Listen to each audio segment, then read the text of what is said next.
Welcome everyone to another week here at Peeled Oak. Today we're starting a little series. It's not like the series through Titus. We're not necessarily going through a book of the Bible. We're not going in a super in-depth study. Not even kind of weird to call it a sermon series. More as it is a couple sermons that share the same topic. More of a topical sermon series. But what we're going to be doing is we're going to be looking at a couple different situations, but it's under the overarching theme of Christians and how they deal with some emotions and some different feelings. You know, as I talk and as I think back to when I was first a Christian and when I was becoming a Christian, there were a couple things that I didn't really know how to understand. I didn't really know how to grasp, and those were a couple different feelings. I didn't know what it meant to be a Christian and to be happy. I didn't know how to deal with sadness or heartache and be a Christian. I didn't know a couple of those different things, so we're going to look at them in a couple of different places. But before we get on to the next couple weeks or anything like that, I want to step back about 4,000 years in the past. This was long before iPhones. This was long before, literally anything that we use today in our normal day. It was long before that. It was long back before there were men walking around with white wigs and women with 3-mile wide dresses that they walked around in England with in their castles. It's even way long before that. It's way back when there was pretty much not anything crazy. Before England or anything like that, there were these things called fortresses. Now, when I say fortresses, there's probably a couple different things that come to your mind. Maybe it's a military fortress that U.S. uses, a defense like that, or maybe it was back in the medieval times in England with the castles. There was a fortress, but long before any of these things and any of these powers were alive and being used, there was this thing called a fortress. Now, more than likely, you're not super familiar with what a fortress was all about, but a fortress was essentially an area that was blocked off by some walls. Now, when we think of castles or when we think of the U.S. defense, we think of like crazy artillery. We think of like all these crazy things that we see in medieval movies. Catapults and like flaming bodies over the walls. But back in the day, 4,000 years ago, really a fortress was just a really big tall wall that people couldn't jump over or couldn't easily go over. It separated what was on the outside from what was on the inside. You see, outside of this fortress would have been unsecure. It wouldn't have been very safe. These walls, although they didn't really do much, just stand there, they separated everything that was outside from everything that was inside. Now, with this wall, it wasn't just, when we think of the U.S. military, when we think of castles, it's very strategic planning. Really, back in the day, these fortresses, people would have walked around and been like, well, I think a wall could go there, and circle around over here, and they would have built it. It really wasn't a ton of planning or anything like that, but essentially, it was a bunch of walls with some areas in between it.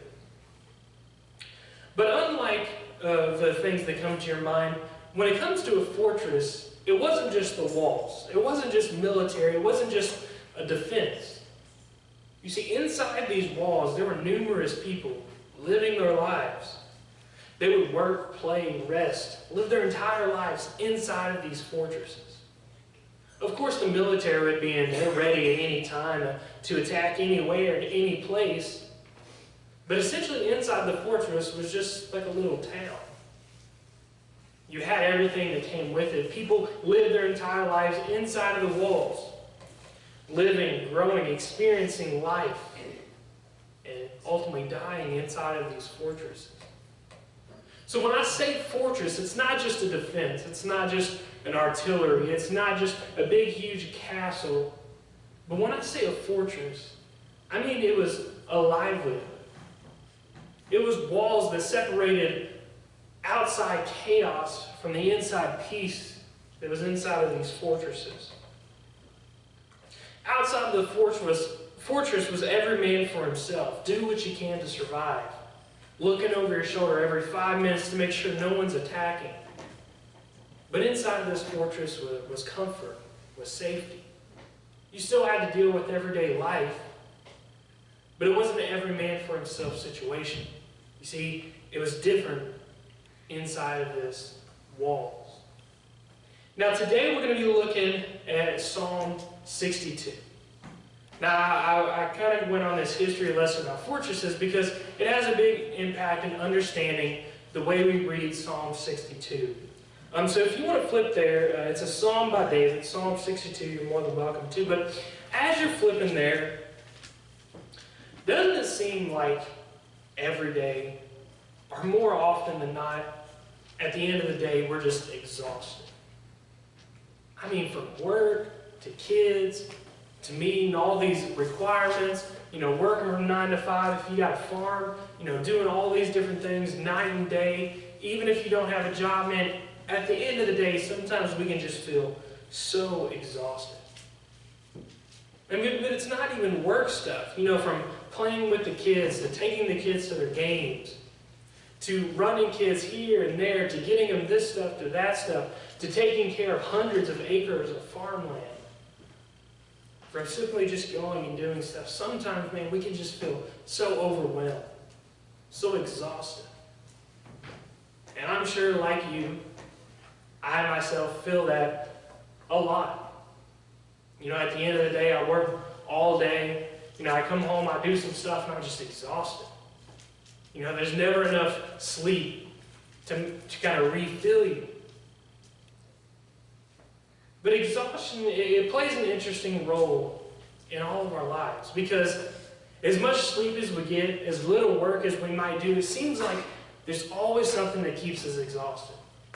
Whether it's old age and the life that you've lived has just kept you exhausted, or whether you got some young kids like you guys back there that keep you up all hours of the night, running them back and forth. Kids, they can be exhausting. Each and every one of us deal with this. But exhaustion isn't really something that's dealt with from the pulpit a lot. You don't really hear a lot of series or sermons from big name people on exhaustion. And I myself have to, put out there that I myself haven't talked much about exhaustion in my sermons, but you got to think it's something that we deal with every day. Not only in our work, but when it comes to church, trying to get VBS ready. I'm sure you guys know how exhausting it is. And at the end of next week, I'm sure every single one of us who help with VBS is going to be completely exhausted. So today I wanted to look at what exactly Christians are supposed to do with exhaustion. How are Christians supposed to live? How are they supposed to answer when they are exhausted, when they're tired, when it just feels like they don't want to do anything else? Well, by now you should be open to Psalm 62. And if you are, I'm going to start there. We're just going to go a couple verses at a time, but we're going to look at this psalm. Now, the psalm is written by David. It's one of his psalms. So we can kind of keep that in mind. He's the person who's writing this. But in Psalm 62, the first two verses I want to look at. Verse 1, it says, "My soul finds rest in God alone. My salvation comes from Him. He alone is my rock and my salvation. He is my fortress. I will never be shaken." So there's a lot of things in these first two verses. There's a lot of heavy stuff in these two verses, but oftentimes in the psalm, they do this thing where they explain what they're saying, and then the next verse, or the next section, they expand on what they're saying. So when David comes, he says, God is my salvation. I rest in Him, knowing that He is my salvation. But then he goes on and he gives us an illustration or an image that he uses, and it's His fortress. Now, if you have the KJV, if you're reading from that, it doesn't use the word fortress, it uses defense. But almost every other translation uses this word fortress, because remember when I said a fortress was more than just a defense against things? You see, the KJV says defense, but it's more than that. God is more than just our defense. He is our fortress. David explains, he opens up, he says, clearly God is his salvation. That nothing else, nowhere else can he find salvation, and nothing else does he find his salvation, but God alone is his salvation. And this is important to note, this is an important reminder for each and every one of us, that ultimately, when it comes down to life, when it comes down to the years that you live, the days that you live, every job that you ever work, when it comes down to it, God alone is our salvation. Worshiping God is how we get our salvation. Not because of what we do or how we do it, but it's by acknowledging God and who he is that it's our salvation. But he sets that up, and then he explains what he's trying to say. Now, you've probably heard this explanation of who God is. God is our fortress. He is our mighty fortress. It's in a ton of different songs. It's in a ton of different songs that we even sing contemporarily. But even myself, I didn't quite understand what that meant until I started studying the psalm. And I started studying exactly what all fortress means. Now, fortress, it's one of the 10 titles that often is used when explaining God, because it's a powerful symbol. But often, we don't quite grasp how powerful it is, how well of an illustration it is. Because we have these preconceived notions of a fortress as this or that, but as we stated earlier, fortress is more than just defense. It's more than God just defending us from everyone else. That's good. That's part of what it is. But remember, fortress, inside of it, people lived their entire lives. It wasn't just a defense. It wasn't just a bunch of guns that were protecting everybody else. Inside of this fortress was peace. It was separated from what was outside. People didn't just casually come into a fortress and then leave. People lived their entire lives in these fortresses. And that's what David is trying to conjure up this image. When he says, I rest in God, it's not just something that I think about every now and then. It's not just some idea that is out there that's a cool idea, but he says, I rest in God as my fortress. He protects me. He keeps me safe in God. When I live my life in God, it's different from those people who live outside of the walls. And he goes on to explain a little bit more in verses 3 through 4. What exactly do those people outside of those walls of the fortress look at when they live their lives? So, verses 3 and 4 says, how long will you assault a man? Will all you throw him down? This leaning wall, this tottering fence, they fully intend to topple him from his lofty place. They take delight in lies. With their mouths they bless, but in their hearts they curse. You know, David makes a distinction between the people inside and outside the fortress. You see, those people outside of the fortress, like I said earlier, they're just living day to day, and they're always looking over their shoulder. It's every man for himself. And so when I hear people who are non-Christians complain about exhaustion, about how tiring life is, I'm never shocked. I mean, for someone who doesn't have God, they only have a certain amount of hours in life. They only have a certain amount of time that they can make enough money. They only have a certain amount of time in life where they can build up themselves and experience life any way they can. You see, they only have a certain amount of time to live. David says, those people outside of the walls are constantly trying to push down on this fortress because they don't see the significance of it.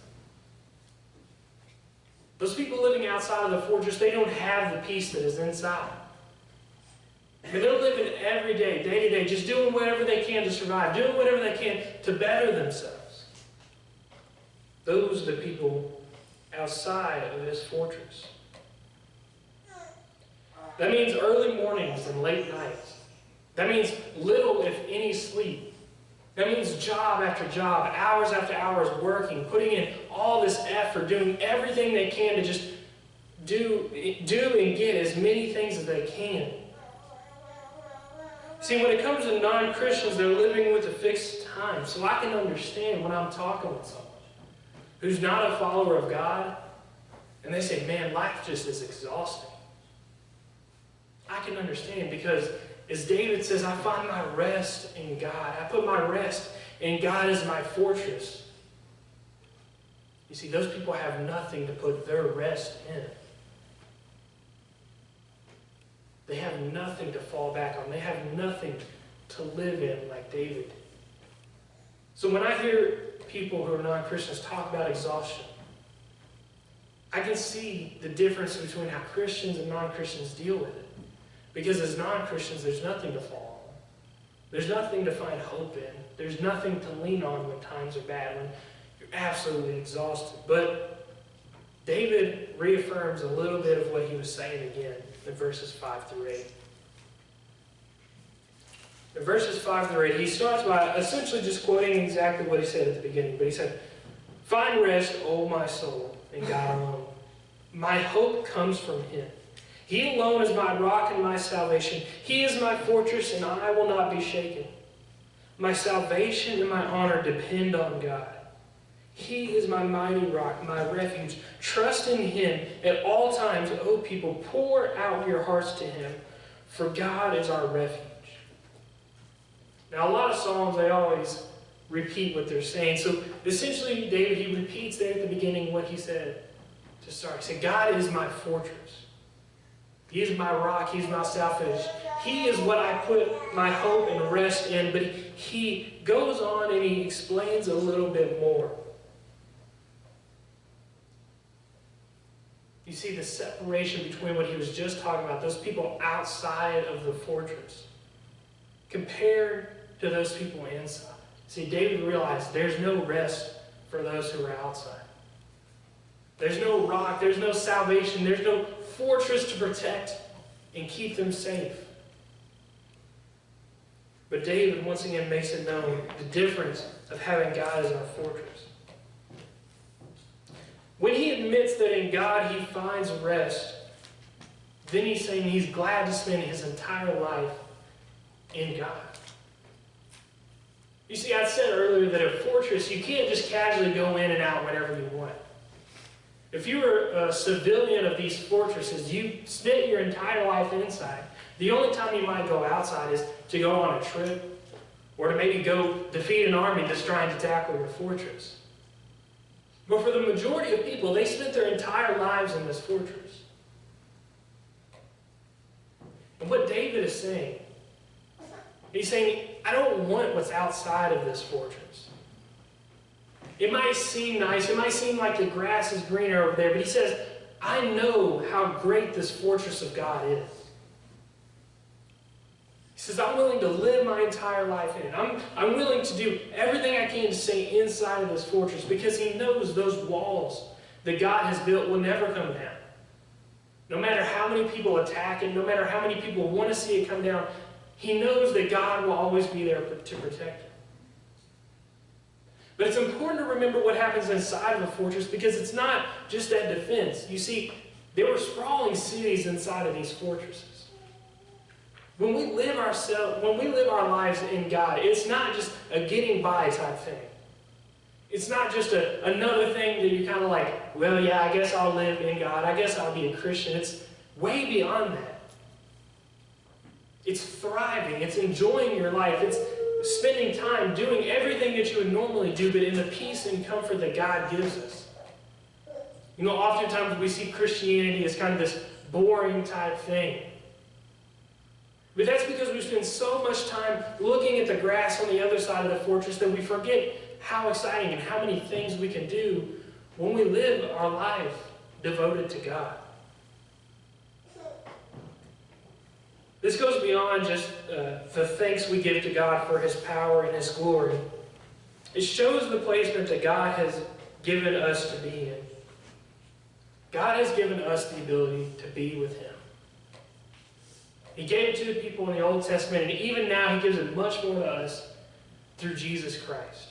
He says belief in him is what gets you through the gates of that fortress. When you believe in him, when you believe that God is your salvation, when you believe in the power and the glory that comes in him, you will be protected. You can live in God. But he says, I know not everybody's going to. And he goes on in verses 9 and 10 and explains what it looks like when people reject this idea of a fortress. So verses 9 and 10, it says, low-born men are but a breath. The high-born are but a lie. If weighed on a balance, they are nothing. Together they are only a breath. Do not trust in exhortation, or take pride in stolen goods. Though your riches increase, do not set your heart on them. See, man cannot do anything compared to God. No matter how hard you work, no matter how much money you make, no matter how many houses you have, no matter how many stories or how many cars you have, everything we do is but a breath to God. Just think about that. Everything that we do, if weighed on a balance with God, is but a breath.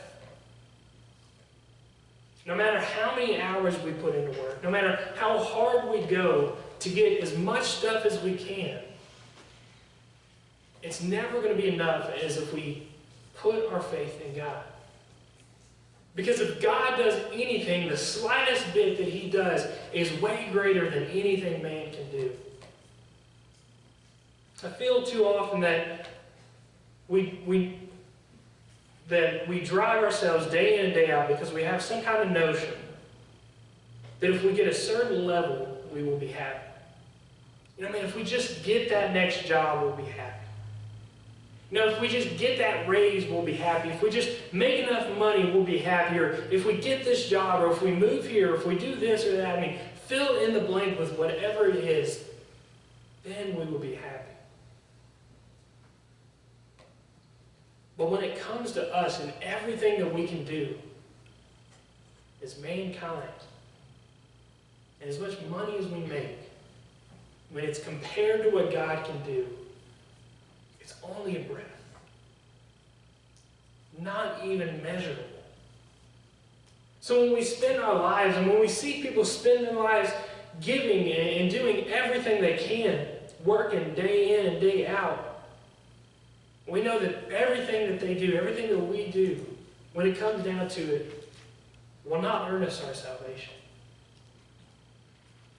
You see, there's nothing man can build, or there's no amount of money that can buy our salvation from God.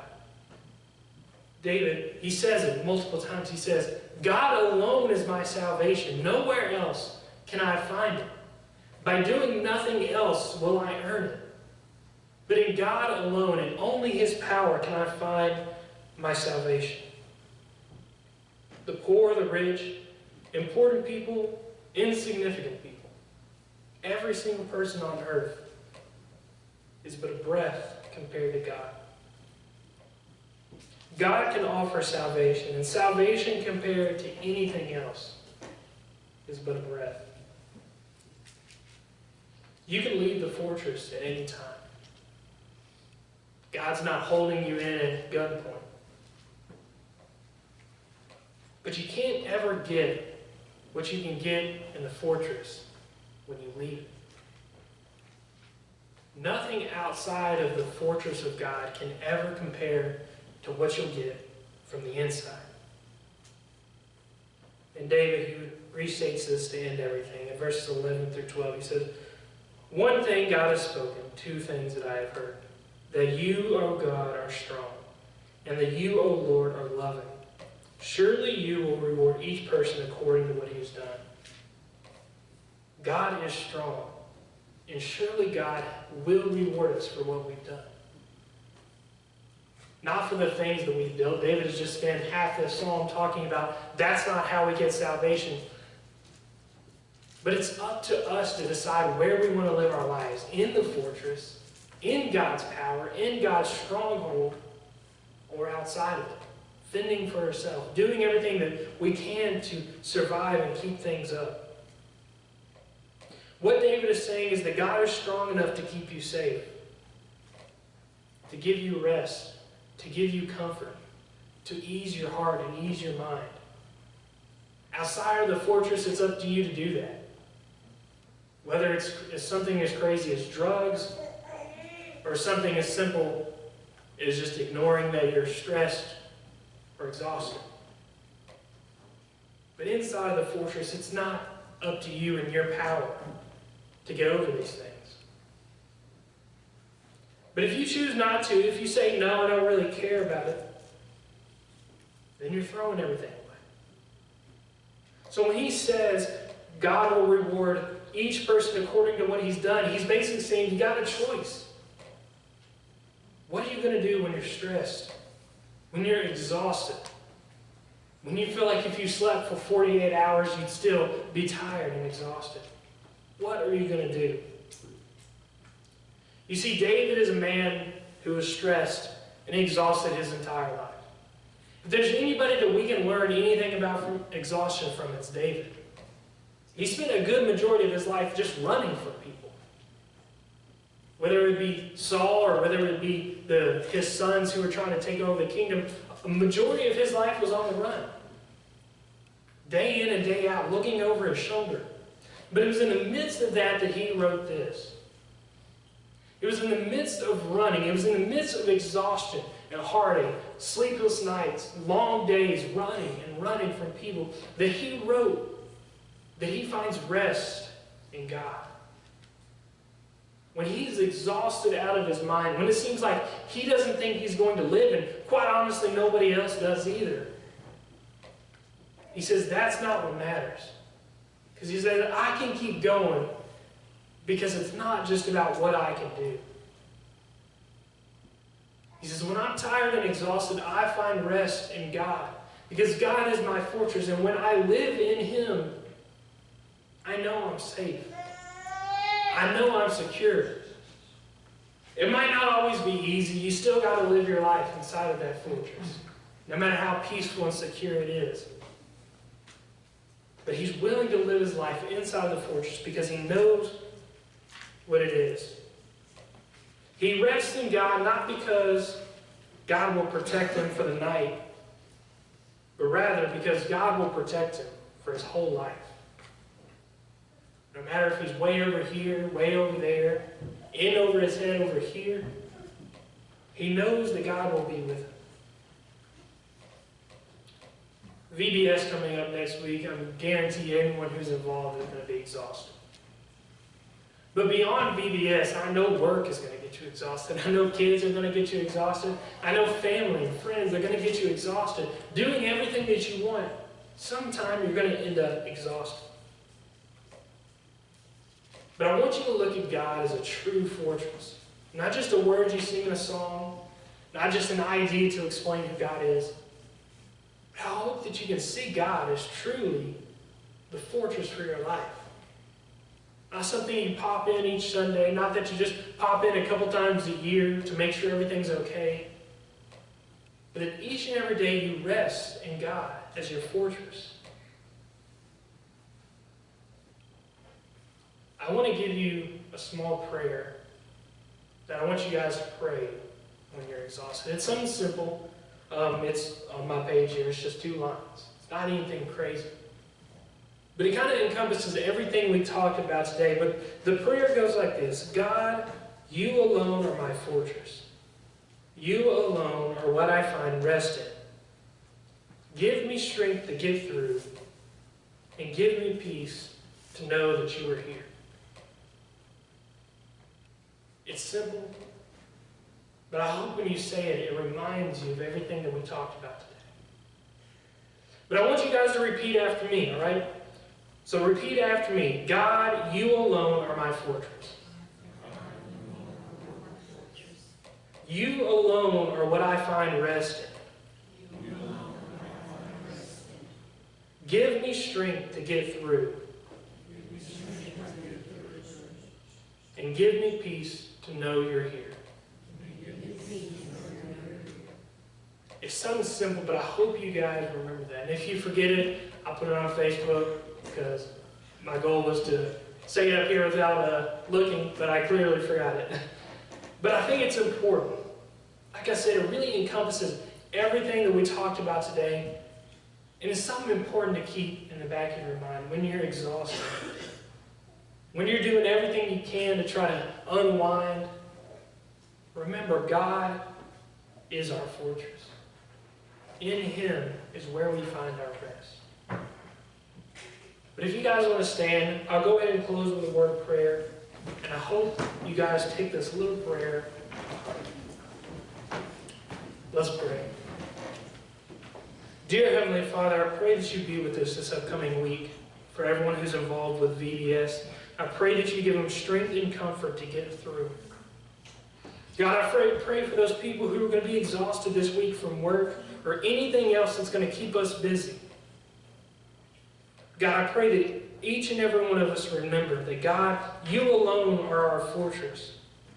You alone are what we find rest in.